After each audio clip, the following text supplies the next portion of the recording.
안녕하세요. 신약개론 강의를 맡은 김낙신 교수입니다. 오늘 제12강에서는 신약성경의 마지막 책인 요한계시록과 종말신앙을 살펴보겠습니다. 요한계시록은 상징과 환상으로 가득하지만 단순히 먼 미래의 사건표를 제공하거나 두려움을 조장하기 위해 기록된 책이 아닙니다. 이 문서는 로마 제국의 압력과 황제 숭배, 사회적 배제와 내부적 타협에 직면한 소아시아 교회들에게 예수 그리스도께서 참된 주권자이시며 하나님이 악을 심판하고 구원을 완성하실 것이라는 소망을 전합니다. 이번 강의에서는 먼저 저자와 기록 시기, 반모성과 일곱 교회의 역사적 배경을 살펴보겠습니다. 이어서 묵시문학의 특징과 어린 양, 용, 짐승, 숫자와 색채 같은 상징을 구약 성경의 배경 속에서 해석하겠습니다. 그리고 일곱인과 나팔과 대접, 바벨론의 몰락, 어린 양의 승리를 통해 심판과 구원이 어떻게 연결되는지 확인하겠습니다. 마지막으로 새 하늘과 새 땅, 새 예루살렘과 생명나무의 환상이 오늘의 교회에 어떤 믿음과 인내, 정의로운 삶을 요청하는지 생각하겠습니다. 요한계시록은 자신을 요한이라고 밝힌 인물이 반모라는 섬에서 받은 계시를 기록한 문서입니다.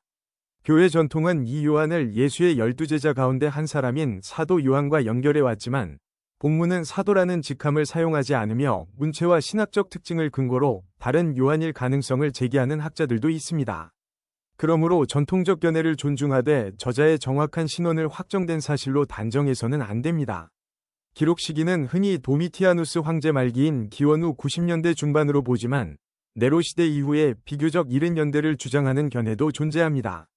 반모는 에게의 작은 섬으로 요한은 하나님의 말씀과 예수에 대한 증언 때문에 그곳에 있었다고 말합니다. 이것이 공식적인 유배였는지 선교 활동 중 체류였는지는 본문만으로 완전히 확인하기 어렵습니다. 그러나 수신교회들이 제국의 가치와 황제 숭배의 압력 속에서 충성을 시험받았다는 점은 분명합니다. 요한계시록의 목적은 날짜를 계산하게 하는 데 있지 않고 고난받는 교회가 어린 양이신 그리스도의 승리를 바라보며 끝까지 충성하도록 격려하는 데 있습니다. 로마 제국에서 황제 숭배는 지역마다 형태와 강도가 달랐지만 특히 소아시아의 도시 정치와 공공축제, 길드와 상업활동에 깊이 연결되어 있었습니다. 시민들은 황제와 로마의 번영을 기리는 제사와 의식에 참여함으로 제국에 대한 충성을 표현했습니다. 그리스도인들은 황제를 행정적 통치자로 존중할 수 있었지만 오직 하나님과 어린 양만을 궁극적인 주로 경배했기 때문에 신적 예배에는 참여하기 어려웠습니다. 그 결과 모든 지역에서 동일한 국가적 박해가 시행되었다고 말하기는 어렵지만 지역사회의 비난과 경제적 불이익, 재판과 처벌의 위험을 경험할 수 있었습니다. 요한계시록은 짐승의 표와 매매의 제한 같은 상징을 통해 정치 권력과 경제 체계, 종교적 충성이 결합된 현실을 비판합니다. 도미티아누스가 제국 전체의 기독교인을 조직적으로 박해했다는 직접 자료는 제한적이므로 당시 상황을 지나치게 단순화해서는 안 됩니다. 핵심은 교회가 로마의 힘을 절대화하거나 생존을 위해 우상 숭배와 타협하도록 압박받았다는 것입니다. 요한은 이러한 제국의 선전을 넘어 보좌에 앉으신 하나님과 죽임당하셨으나 살아계신 어린 양이 역사의 참된 주권자라고 선포합니다. 요한계시록은 에베소, 서머나, 버가모, 두아디라, 사데, 빌라델비아와 라오디게아의 일곱 교회에 보내진 편지입니다.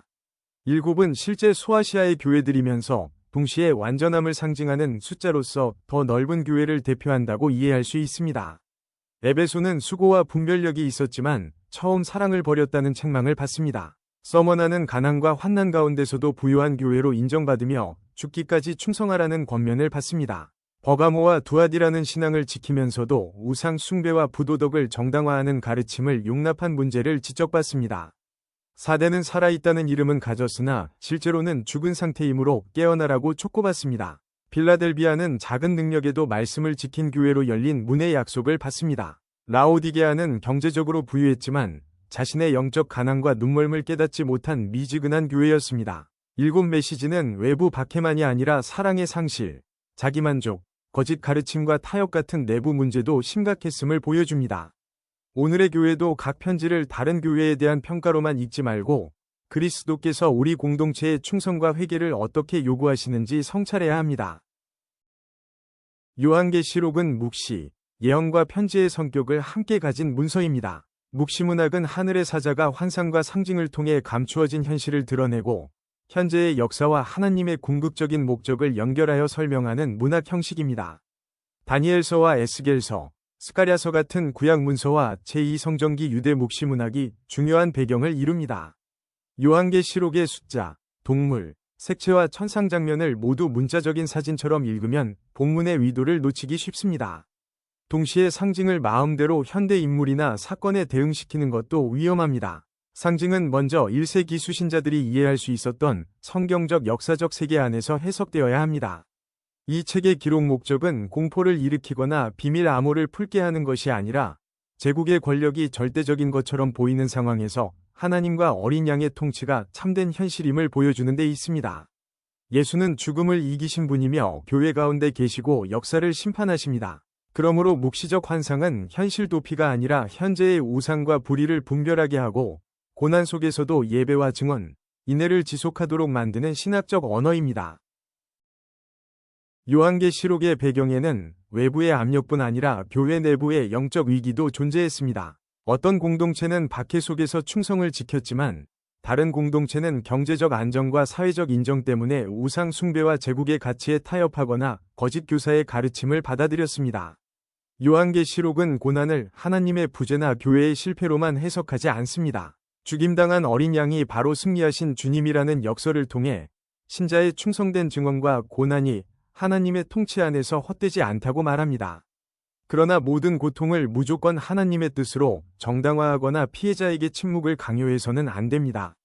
이 책이 칭찬하는 것은 불의에 복종하는 수동성이 아니라 우상에게 절하지 않고 진리를 증언하는 인내입니다. 신앙과 삶도 분리되지 않습니다. 교회는 예배에서만 하나님을 주라 부르는 것이 아니라 재물과 권력, 성과 성공을 절대화하지 않고 일상에서 어린 양의 길을 따라야 합니다. 기록 배경을 이해하면 요한계시록이 단순한 미래 예측서가 아니라 교회의 현재를 진단하고 회개와 충성을 요청하는 목회적 문서임을 알 수 있습니다.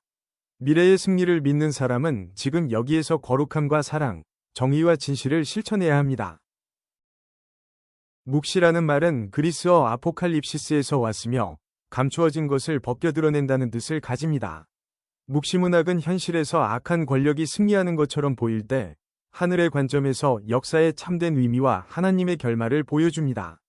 이 장르는 환상 여행, 천사적 해석자, 상징적 동물과 숫자, 우주적 갈등과 최종 심판 같은 특징을 자주 사용합니다. 요한계시록도 이러한 형식을 따르지만 동시에 실제 7교회에 보내진 예언적 편지입니다. 따라서 그 상징은 당시 공동체의 삶과 분리된 추상적 암호가 아닙니다. 구약의 다니엘서는 내 짐승과 인자 같은 환상을 통해 제국의 폭력과 하나님의 영원한 나라를 대비하고, 스가랴서와 에스겔서는 말과 두루마리, 성전과 생명수 같은 이미지를 사용합니다. 요한은 이러한 전통을 새롭게 엮어 예수 그리스도의 죽음과 부활을 중심으로 역사를 해석합니다. 묵시문학의 목적은 현실을 포기하게 하는 것이 아니라 현실의 거짓 주장에 속지 않도록 눈을 열어주는 것입니다. 교회는 제국의 힘보다 하나님의 보좌를, 폭력적인 짐승보다 희생하신 어린 양을, 현재의 고난보다 하나님이 이루실 새 창조를 더 궁극적인 현실로 바라보도록 부름받습니다. 요한계시록의 중심 상징은 죽임당하셨으나 살아계신 어린 양입니다. 어린 양은 유월절 제물과 이사야의 고난받는 종, 성전제사의 배경을 떠올리게 하며 예수의 십자가와 부활을 함께 나타냅니다. 그는 힘으로 상대를 짓밟는 방식이 아니라 자신을 내어주는 사랑과 충성으로 승리합니다. 반대로 큰 용은 옛 뱀이며 마귀와 사탄이라고 본문이 직접 설명합니다.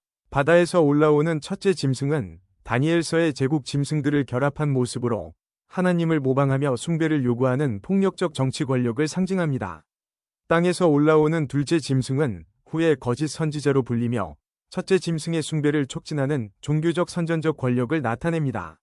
1세기 맥락에서는 로마 제국과 황제 숭배 체계를 우선적으로 가리킨다고 볼 수 있지만 상징의 의미를 한 황제나 기관에만 제한할 필요는 없습니다.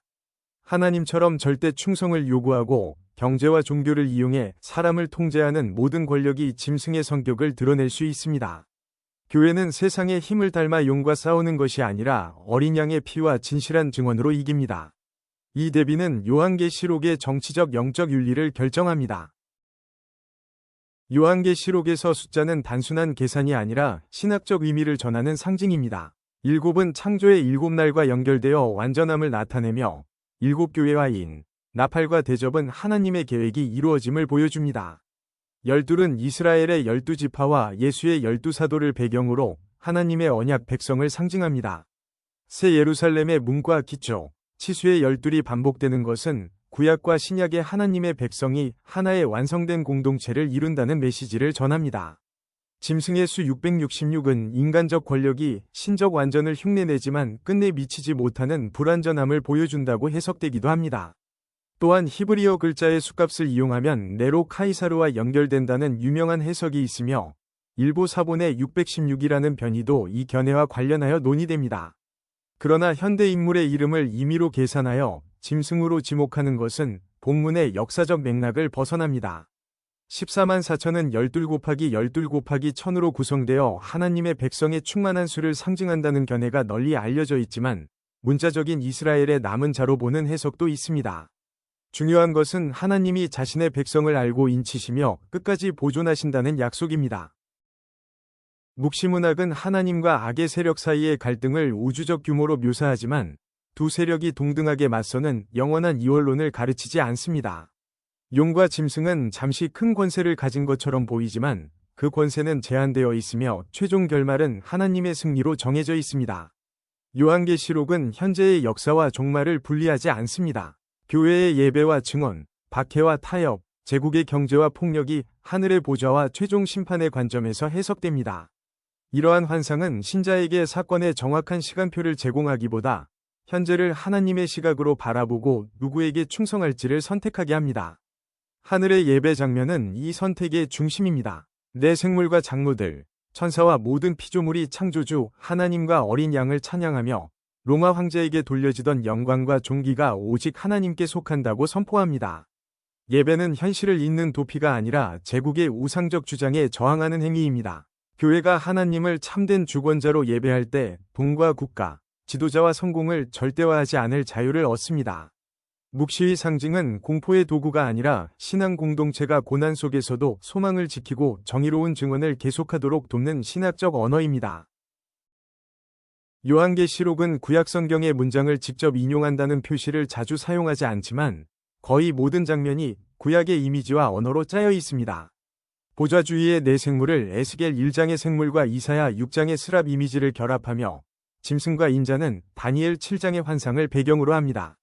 일곱 나팔과 재앙은 출애굽기의 애굽 재앙과 여리고 성의 나팔을 떠올리게 하고 성전과 제단, 향과 언약궤은 출애굽기와 레위기의 예배 전통을 새롭게 사용합니다. 바벨론이라는 이름은 이스라엘을 포로로 잡아간 고대 제국의 기억을 로마와 같은 억압적 권력에 적용한 것입니다. 마지막에 생명수강과 생명나무는 창세기 에덴과 에스겔 47장의 성전에서 흐르는 강을 연결하여 새 창조의 회복을 묘사합니다. 그러므로 상징을 해석할 때 오늘의 뉴스나 기술에 곧바로 대응시키기보다 먼저 구약의 본문과 1세기 소아시아의 상황을 살펴야 합니다. 구약의 이미지는 요한계시록이 새로운 이야기를 발명한 것이 아니라 창조, 출애굽, 언약과 예언으로 이어진 하나님의 구원 이야기가 어린 양을 통해 완성된다고 증언합니다. 성경 전체의 연결을 읽을 때 환상은 낯선 암호가 아니라 하나님의 신실하심을 선포하는 언어가 됩니다. 요한계시록에서 하나님의 심판은 변덕스러운 분노나 파괴 자체의 즐거움이 아니라 악과 우상 숭배와 폭력에 대한 정의로운 판결입니다. 하늘의 보좌 장면은 하나님이 우주와 역사의 참된 주권자이심을 먼저 보여줍니다. 로마 제국은 자신을 세계의 구원자와 평화의 보증자로 선전했지만 요한은 창조주와 어린 양만이 경배받기에 합당하다고 선언합니다. 심판의 환상은 억압받는 이들의 탄원을 외면하지 않으시는 하나님을 증언합니다. 제단 아래의 순교자들은 언제까지 정의로운 판결이 지연될 것인지 묻고 하나님은 그들의 피와 눈물을 기억하십니다. 그러나 심판 본문을 개인적인 복수 욕망이나 특정 집단에 대한 증오를 정당화하는 데 사용해서는 안 됩니다. 최종 판단은 교회나 인간 권력이 아니라 하나님께 속합니다. 심판은 가해자의 폭력이 영원한 현실이 아니면 착취와 거짓이 반드시 드러나고 끝날 것이라는 위로를 줍니다. 동시에 교회 자신도 회개를 요청받습니다. 일곱 교회에 대한 책망처럼 하나님의 백성이라는 이름만으로 심판을 피하는 것이 아니라 사랑과 진실, 충성으로 살아야 합니다. 정의로운 심판에 대한 믿음은 신자가 직접 보복하지 않고 선을 행하며 하나님의 공의를 기다릴 수 있게 합니다. 일곱 인과 일곱 나팔, 일곱 대접은 요한계시록의 심판 환상을 조직하는 세 개의 중요한 연속 장면입니다. 인이 하나씩 열릴 때 정복과 전쟁, 기근과 죽음이 등장하고 순교자들의 탄원과 우주의 흔들림이 이어집니다.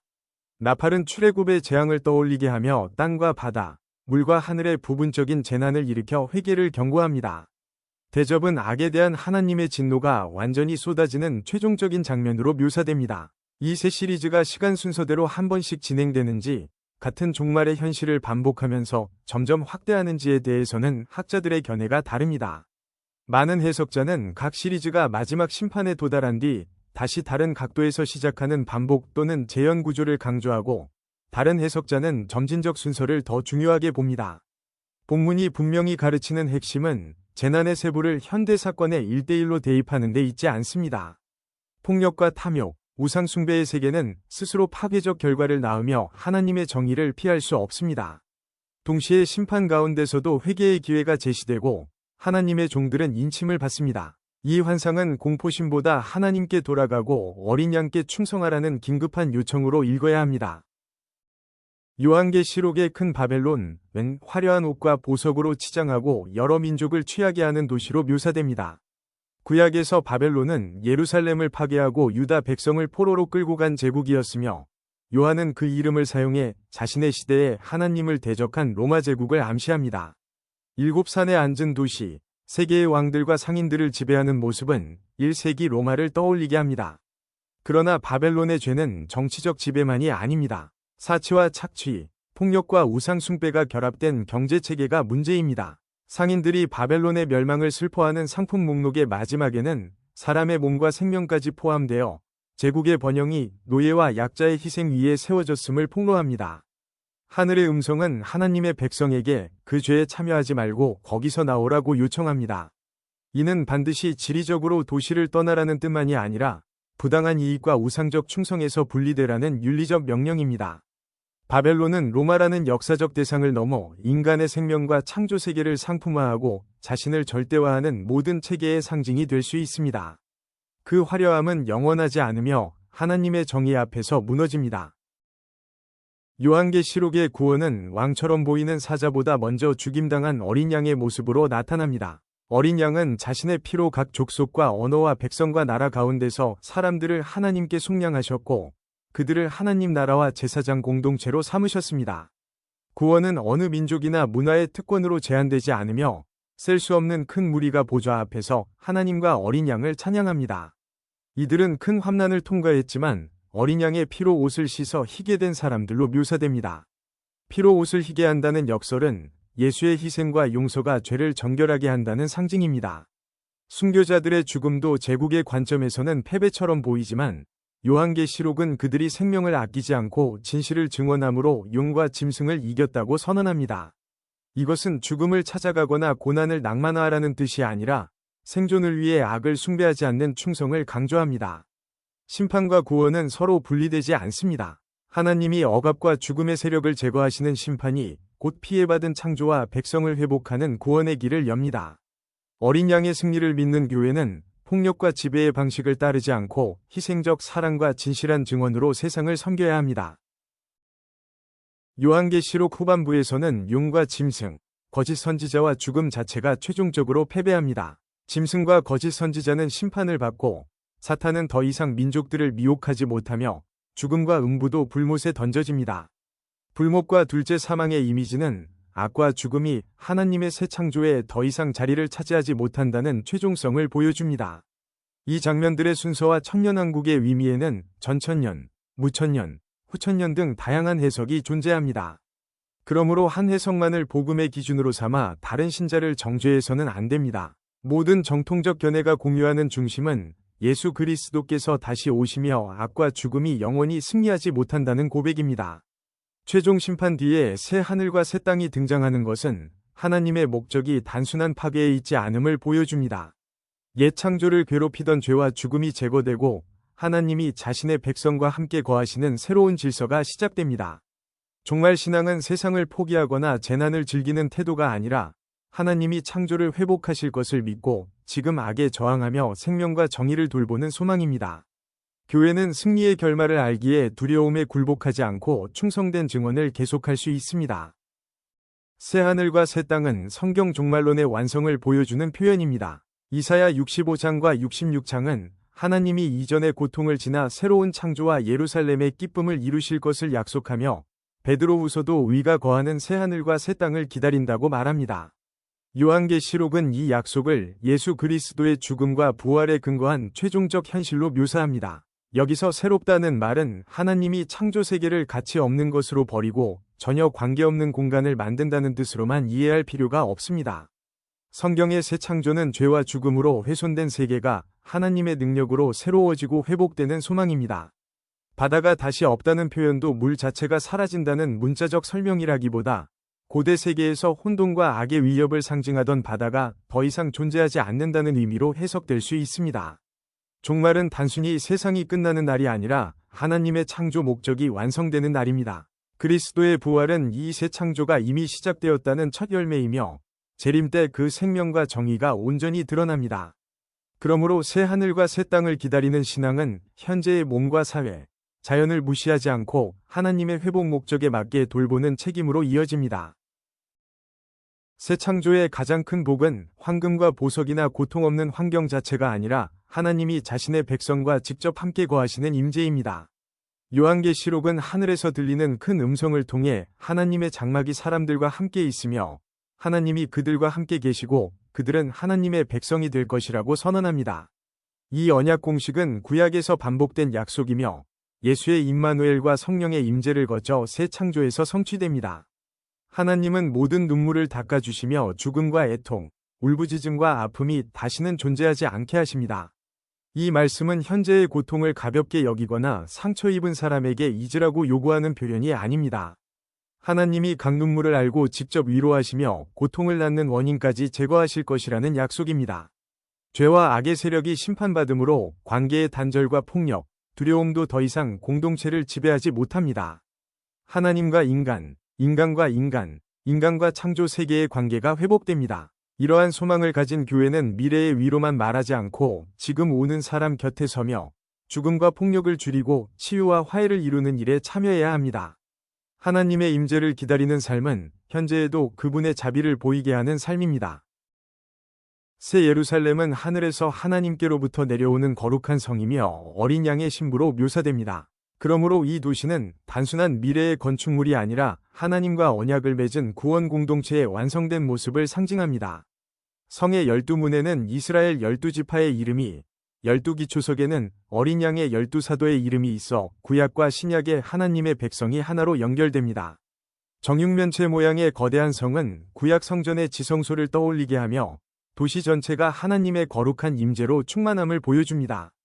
그러나 성 안에는 별도의 성전이 없습니다. 전능하신 하나님과 어린 양이 그 성전이기 때문입니다.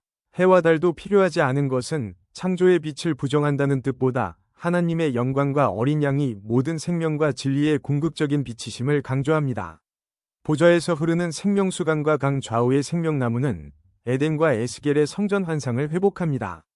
생명나무의 잎이 민족들을 치료한다는 표현은 새 창조가 개인의 구원만이 아니라 분열된 민족과 공동체의 치유를 포함함을 보여줍니다. 새 예루살렘은 배제와 착취의 바벨론과 반대되는 하나님이 다스리고 모든 것이 생명을 나누는 공동체입니다.